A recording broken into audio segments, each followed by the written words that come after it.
cooking channel. So, ito si cooking channel is napaka-basic lang niyang laruin. Lang, enjoy lang. Masaya lang siyang gamitin ng apps. So, mag-ano ka lang dito. Ito siya laruin. Magsiserve ka lang sa iyong mga customer at para ma-reach mo yung goal mo. Yan, yung goal mo.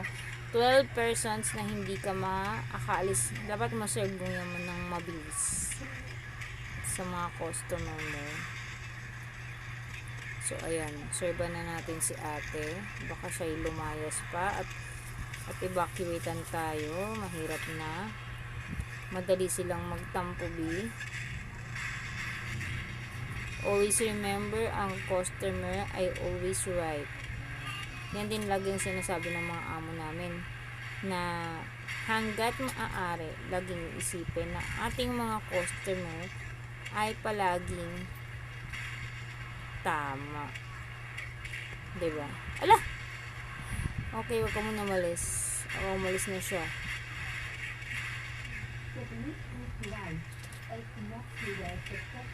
O yan na. Huwag ka na umalis. Okay. Hindi tinatapos ko. Next level. Enjoy itong apps na to eh. Kasi offline game lang siya. Maganda rin siya laruin. Parang siya pa mga bata. Pero syempre diba, bata, tanda na tayo. Pero syempre, pwede rin naman natin itong laruin. Enjoyable lang siya. Level 17. So ayun, may mga upgrading. I-upgrade natin kung example, itong cola, masyado nang mababa yung coins, yung mga natatanggap natin. Kada upgrade, tumataas yung bayad ng mga customer dun sa in-order nila. Tsaka guys, lagi yung tatandaan na sa trabaho, dapat lagi natin inisip na nilalagyan natin ng puso yung mga ginagawa natin, pagsiservisyo natin. Kasi sabi nga nila, pagka nilalagyan mo ng puso yung trabaho mo o yung ginagawa mo, maganda yung kinakalabasan at nagiging, kumbaga pag may puso ka kasi sa ginagawa mo sa trabaho, nagiging maganda yung trabaho mo, yung performance mo, nagiging good quality ka sa impact mo sa customer, sa amo mo at sa mga katrabaho mo. So ito, may bago na siyang ayan, para hindi ka nasusunod. Yan. Level 17 na tayo. Meet my team. So ayan, parang siguro kahit hindi maiwanan mo siya dyan, hindi siya masusunod. Yan. Fry, ito.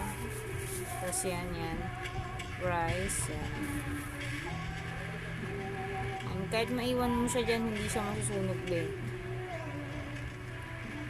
Ayan, masaya sila, diba? Tingnan mo, pag ganyan din naman sa totoong buhay, diba? Parang tayo naman, kapag nagagawa natin maayos yung trabaho natin, nagkakaroon tayo ng tip sa mga amo natin, diba? Yan yung pinagkaiba ng good performance ka sa trabaho. Nagbibigay ng tip, meron naman din mga nagbibigay ng tip, diba, na nag-e-enjoy sila sa serve mo. Yan, tulad yan. Next level. Huwag mo sabit sa cellphone, baka masira ang charger. Yan, diba, success.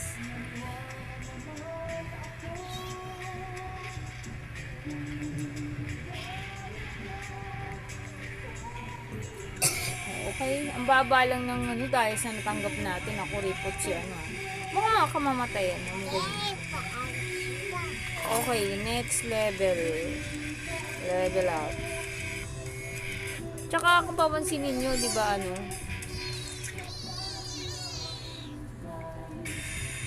kung papansinin nyo sa trabaho, diba laging iniisip ng mga mapansin niyo sa trabaho, laging iniisip, laging tinitingnan ng ating mga ina-applyan yung ano, yung panlabas na ano. Kasi isa sa mga ano, isa rin sa mga ano, hindi naman sinabing maganda, pogi ka.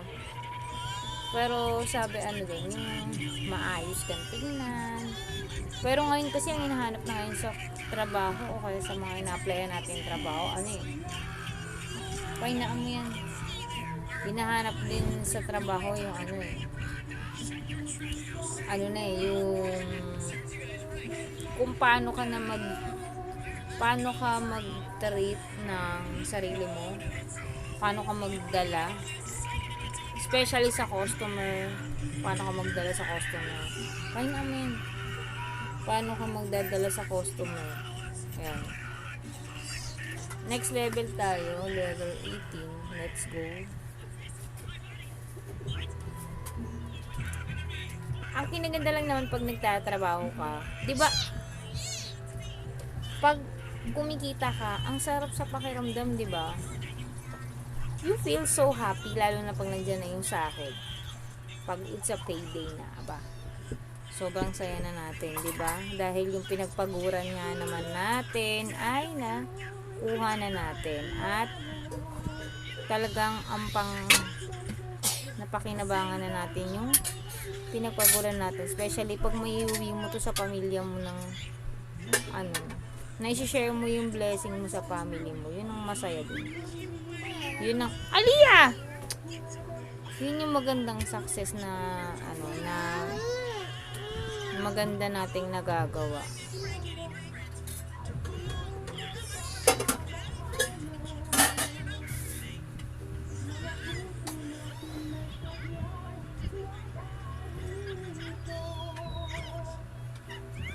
Yan. Saka ano eh. Ay, nagagalit na ano siya.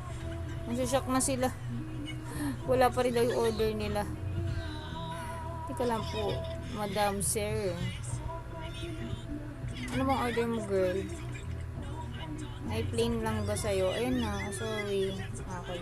Buti na-reach pa rin natin. Iba punong-puno ba yung ihi dyan?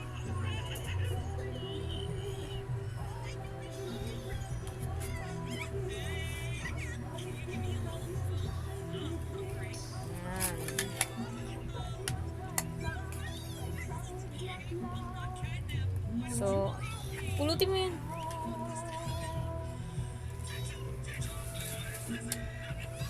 Gamtin ng gamit.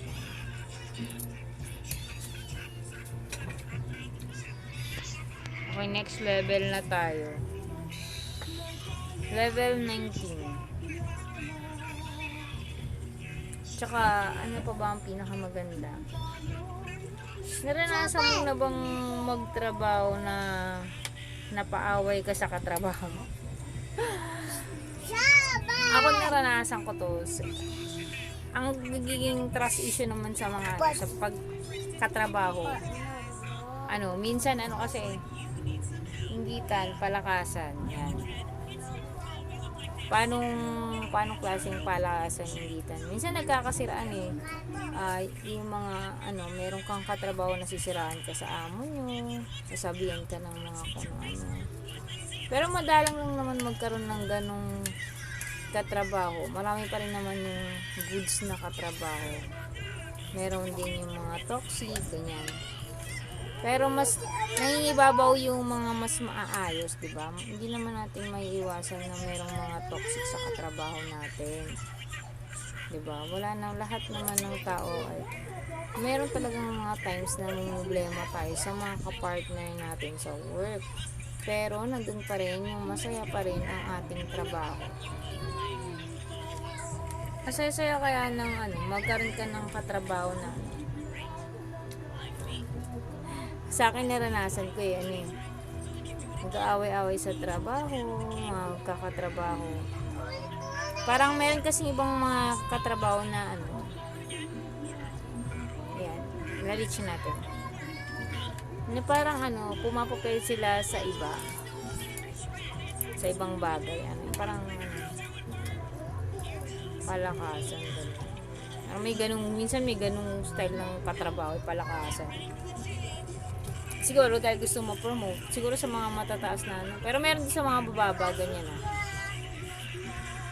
Break na daw natin ang ating alkansya. O hindi pa siya pwedeng ma-break kasi wala tayong signal.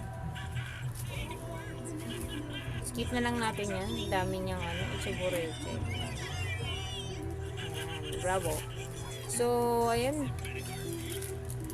Saan na tayo? Level. Di ba ano pa rin? Okay, di naman na nilalaro natin itong apps na to. So happy to have this. Siguro pag binirake natin ito na naka-online siya, ayan, makukuha natin yung kung gaano kadami na naman. Kaso kailangan may pabayaran mo pa ata yun. O, next level. Last G na tayo. Lagi lang nating tatandaan na napakasarap maglaro ng mga apps. Ng mga gantong apps yung nag-enjoy ka lang, hindi ka na stress. Pero dapat may limit na alagaan pa rin natin ang ating mga kalusugan, di ba? Natutulog tayo sa tamang oras. Hindi tayo nagpupuyat sa gadget kasi nakakasama din sa katawan ang pagpupuyat at yung sobra sa paggamit nito. Lahat ng sobra ay nakakasama. Lagi yung tatandaan yan. Lahat ng sobra nakakasama. Kaya mas okay na balanse lang ang lahat. Dahil kapag sumobra ka, katawan mo yung aani yan. Yan, puro ganito gusto nila. May gulay. Pero totoo, legit yan. May mga customer na mahilig sa gulay. May mga customer din na hindi. Yan na. Na-reach na natin. So, yun guys. Ang sarap-sarap ng may trabaho. Lalo na pag alam mo yung purpose ng pagtatrabaho mo ay para sa mga taong mahalaga sa buhay, diba? At may yung nagtatrabaho ka dahil yung purpose ng pagtatrabaho mo, makatulong ka sa pamilya mo, sa magulang mo, at sa mga taong alam mo na mahalaga sa iyo. Syempre, maganda rin tumulong sa ibang tao, hindi lang sa kamag-anak. Kahit kanino, diba guys? Yun lang, salamat, bye-bye.